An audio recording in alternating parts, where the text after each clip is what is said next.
ओम नारायण नारायण नारायण नारायण। सभी मित्रों को राम राम।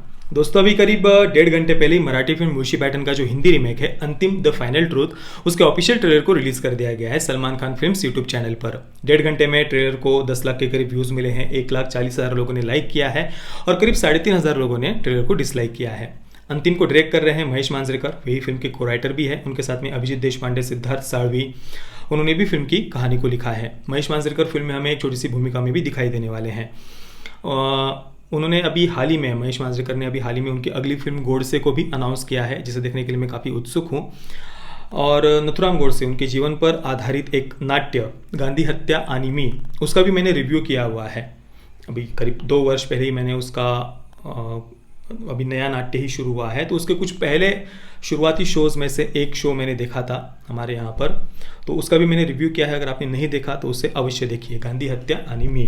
तो अंतिम the final truth, Salman Khan इस फिल्म को प्रोड्यूस कर रहे हैं, वही फिल्म में मुख्य भूमिका में होंगे। उनके साथ में आयुष शर्मा, प्रज्ञा जायसवाल, महिमा मकवाना, जिशु सेन गुप्ता, महेश मांजरेकर जैसे कि मैंने आपको बताया, सयाजी शिंदे, शरद पोंक्षे, सचिन खेडेकर, इन जैसे काफ़ी सारे मंजे हुए कलाकार हमें फिल्म में देखने को मिलते हैं। और वरुण धवन भी फिल्म में एक विघ्नहर्ता नाम के गाने में एक स्पेशल अपीयरेंस में देखने को मिलने वाले हैं। मुंशी पैटर्न को ठीक 3 वर्ष पहले नवंबर में ही, अभी ये फिल्म भी 26 नवंबर को रिलीज़ होने वाली है और मुंशी पैटर्न भी नवंबर 2018 में ही रिलीज़ हुई थी। जब वो फिल्म रिलीज़ हुई थी उसी समय मैंने उसे थिएटर में देखा था, पर मैंने उस समय उसका रिव्यू नहीं किया था कुछ कारण, अभी उस पर चर्चा करके कोई फ़ायदा नहीं है। पर अभी अंतिम ये फिल्म रिलीज़ होने से पहले मैं मुंशी पैटर्न का रिव्यू करने का प्रयास अवश्य करूंगा। अभी इसके ट्रेलर पर बात करने से पहले संक्षेप में मैं आपको मुंशी पैटर्न की कहानी बता देता हूं। तो मुंशी पैटर्न, ये जो कहानी है वो महाराष्ट्र के एक बहुत ही गरीब किसान परिवार की कहानी है। सखाराम पाटिल जो परिवार के मुखिया है, उन्होंने अपनी पुरखों की जो ज़मीन है उसे बेच दिया था। बेचने के बाद जो पैसे मिले थे वो दारू में इधर उधर उन्होंने अपने सारे पैसे उड़ा दिए थे। अब यहाँ पर ये जो मुंशी पैटर्न में जो किसान परिवार दिखाया है उसको इतना एग्जैक्टली, मतलब आप अभी भी महाराष्ट्र के गांव में अगर जाएंगे तो आपको एग्जैक्टली वैसे परिवार आज भी देखने को मिलेंगे। इवन मनोज जोशी जिन्होंने सखाराम पाटिल एक कैरेक्टर प्ले किया है मुंशी पैटर्न में, मतलब मेरे जो नाना जी है वे एग्जैक्टली उनकी तरह दिखते हैं। और सखाराम पाटिल का जो पात्र है उसे वारकरी संप्रदाय से दिखाया है। मैं भी वारकरी संप्रदाय से आता हूँ, मेरे नाना जी भी वारकरी संप्रदाय से ही थे। सखाराम पाटिल का जो कैरेक्टर था उसने काफ़ी, मतलब जो ज़मीन बेच थी पुरखों की, उससे मिले हुए पैसे भी उसने दारू में इधर उधर उड़ा दिए थे। इस कारण से अब वो बहुत ज़्यादा गरीबी में है और गरीबी के कारण फिर गाँव में उनका कुछ ज़मीन वगैरह बची नहीं थी, तो ये पूरा का पूरा परिवार शहर में आ जाता है। शहर में जो सब्जी मंडी होती है, मार्केट होता है, वहाँ पर वो अभी लोडिंग का, मजदूरी का काम करके अपने परिवार को जैसे तैसे चलाने का प्रयास कर रहे हैं। तो उनका जो बेटा है, सखाराम पाटिल का बेटा राहुल पाटिल, ये कुल मिलाकर मुंशी पैटर्न का मुख्य पात्र है। तो राहुल पाटिल अभी नई पीढ़ी का युवा है। वो उसके जो सखाराम पाटिल पिता है वे अभी काफ़ी ग्लानि में है, पश्चाताप में है कि उन्होंने जो गलती की, ज़मीन बेच दी अपनी पुरखों की, उस कारण से उनके ऊपर अभी इतनी गरीबी आई हुई है। तो ये बहुत ग्लानि उनके अंदर तो है, पर फिर भी वो ये कहते हैं कि भले ही 2 रोटी में कम खा लूँगा पर हम इज्जत से, सम्मान से हम जिएंगे, मेहनत की रोटी खाएंगे। पर राहुल पाटिल वैसा नहीं है। उसके जो विचार है वो एग्जैक्टली उससे विपरीत है, विरुद्ध है। तो ये जो पूरी गरीबी इस परिवार पर आई हुई है, इसके साथ में ही जो सिस्टम, प्रशासन के जो अन्याय है, भ्रष्टाचार है, इस कारण से राहुल पाटिल क्रिमिनल बन जाता है, क्राइम के रास्ते पर चला जाता है। अब इसके बाद में राहुल के साथ क्या होता है, इस पूरी परिस्थिति पर ये फिल्म क्या कहती है, सिस्टम के द्वारा अन्याय, प्रशासन के द्वारा अन्याय, भ्रष्टाचार, इन विषयों पर मुंशी पैटर्न क्या कहती है, ये जानने के लिए आपको वो फिल्म देखनी पड़ेगी। हम तभी बात करेंगे जब मैं उसका रिव्यू करूँगा।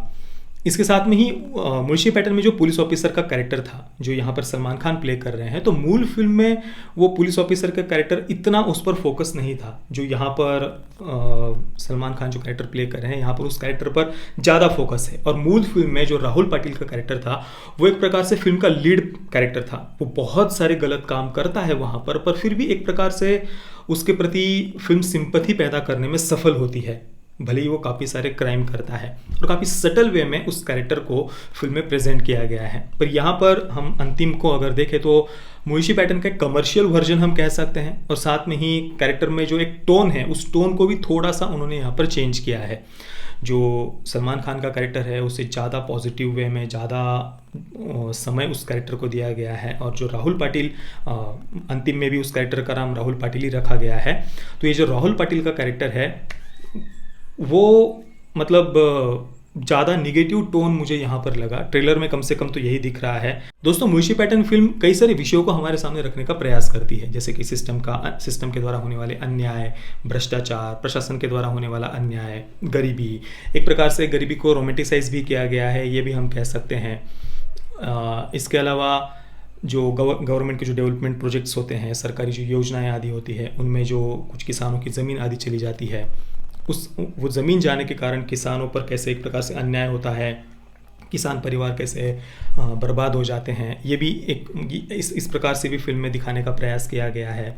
इसके अलावा जो आड़तीये हैं, जो मार्केट है, वहाँ पर कैसे किसानों पर अन्याय होता है, ऐसे कई सारे विषयों को मुंशी पैटर्न फिल्म में सामने रखने का प्रयास किया था। अब सबसे पहले आड़तियों की बात निकली तो उसी पर हम चर्चा कर लेते हैं।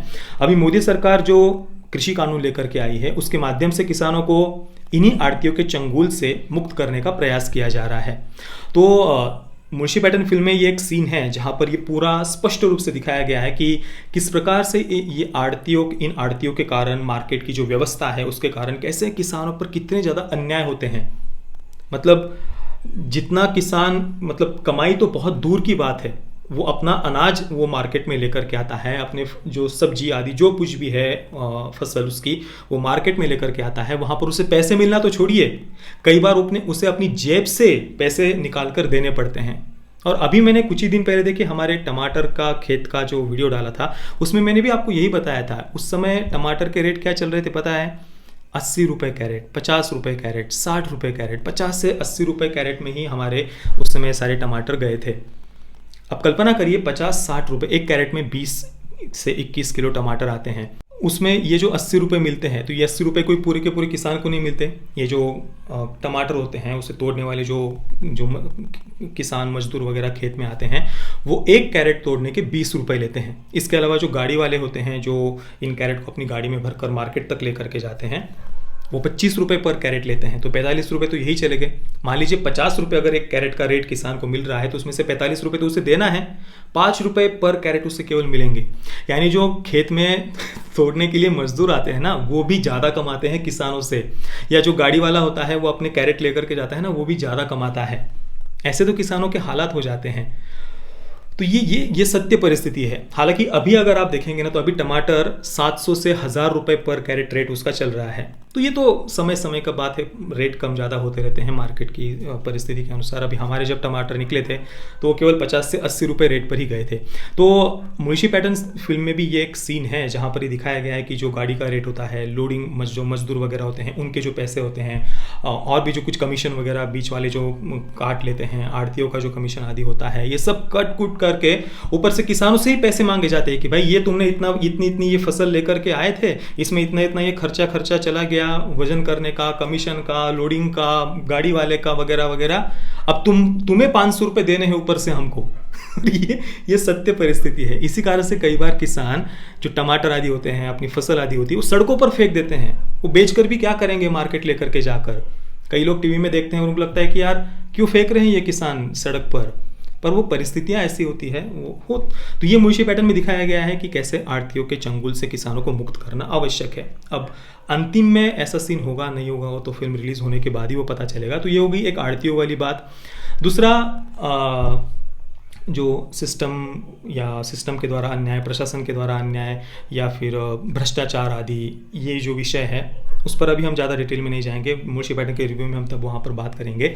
एक और बात है, जो सरकारी योजनाएं आदि होती है, जो डेवलपमेंट के प्रोजेक्ट्स होते हैं रस्तों के आदि के, उसमें जो ज़मीन जाती है उस कारण से किसानों पर एक प्रकार से उससे किसान परिवार बर्बाद होते हैं, इस प्रकार से भी दिखाने का प्रयास किया है। हालांकि इसकी सत्य परिस्थिति थोड़ी सी अलग है। अभी महाराष्ट्र में समृद्धि महामार्ग का काम चल रहा है, बहुत बड़े तेजी से ये समृद्धि महामार्ग का कार्य चल रहा है। आप गूगल पर सर्च करके देखिए, आपको पूरी जानकारी मिल जाएगी। तो ये जो समृद्धि महामार्ग का ये जो पूरा प्रोजेक्ट चल रहा है नितिन गडकरी जी के नेतृत्व में, तो मेरा जो ससुराल है वहाँ से भी ये प्रोजेक्ट गया हुआ है। तो काफ़ी सारे हमारे जान पहचान के लोगों की ज़मीन भी उसमें गई है। और मैं सच कहता हूँ इतने पैसे मिले हैं किसानों को, इतने पैसे मिले हैं। मैं मेरे शब्द छोड़िए, मैंने जो लोगों की चर्चा आदि जो मैं अभी गया हुआ हूँ, देखता हूँ, सुनता हूँ, तो लोगों ने जो बातें कही ना, वो अगर मैं आपको बताऊँ तो लोग तो ये कह रहे हैं कि भाई अभी बस मर्सिडीज़ वगैरह लेना बाकी रह गया है। इतने पैसे उन प्रोजेक्ट्स समृद्धि महामार्ग के कारण किसानों को मिले हैं। इवन ज़मीन का छोड़िए, ज़मीन में अगर आपको उस ज़मीन पर कोई पेड़ आपका हो, कोई आम का या पुराना कोई पेड़ आदि हो, तो उस पेड़ के भी अलग से पैसे मिलते हैं। मान लीजिए कि अनार का बाग हो, तो एक एक अनार के पेड़ के 60-60 हज़ार रुपये मिलते हैं। भले ही वो अनार का पेड़ छोटा ही हो, डेवलप नहीं हुआ हो पूरा, तो इस प्रकार से काफ़ी उसका पूरा प्रोसेस होता है। आपकी ज़मीन कितनी है, घर का कुछ हिस्सा आ रहा है तो उस कंस्ट्रक्शन के भी पैसे मिलते हैं, कुछ पेड़ आ रहा हो तो उसके भी पैसे मिलते हैं, इतने सारे पैसे मिलते हैं। कई सारे मैंने अपनी आंखों से ऐसे परिवार देखे हैं जिनकी ये ज़मीन गई है, उन्होंने ये जो पैसे आए हैं उसमें से काफ़ी सारे पैसे, आधे से ज़्यादा पैसे अपने उनके जो बच्चे हैं, बेटा बेटी, उनके नाम पर उन्होंने FD करके रख दी है। तो हाँ, काफ़ी सारे इस प्रोजेक्ट के अंडर अभी किसानों को पैसे मिले हैं। बाकी उसके बारे में हम बात करेंगे मुंशी पैटर्न के रिव्यू में बाकी सारी। पर अंतिम मुझे बस मुंशी पैटर्न का एक ज़्यादा कमर्शियल वर्जन लगा, जहाँ पर जो ऐसे dialogues, over the top dialogues, action वगैरह, उस पर ज़्यादा यहाँ पर फोकस है। और ट्रेलर से तो फिल्म कम से कम वेल मेड लग रही है। तो फिल्म क्या कहती है, कितना सही गलत, वो एक अलग विषय है, पर ओवरऑल टेक्निकली तो फिल्म कम से कम ट्रेलर से वेल मेड लग रही है।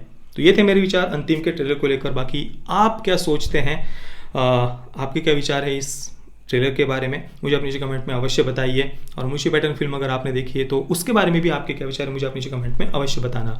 ये वीडियो देखने के लिए आप सभी मित्रों का बहुत बहुत धन्यवाद। जय श्री राम, वंदे मातरम।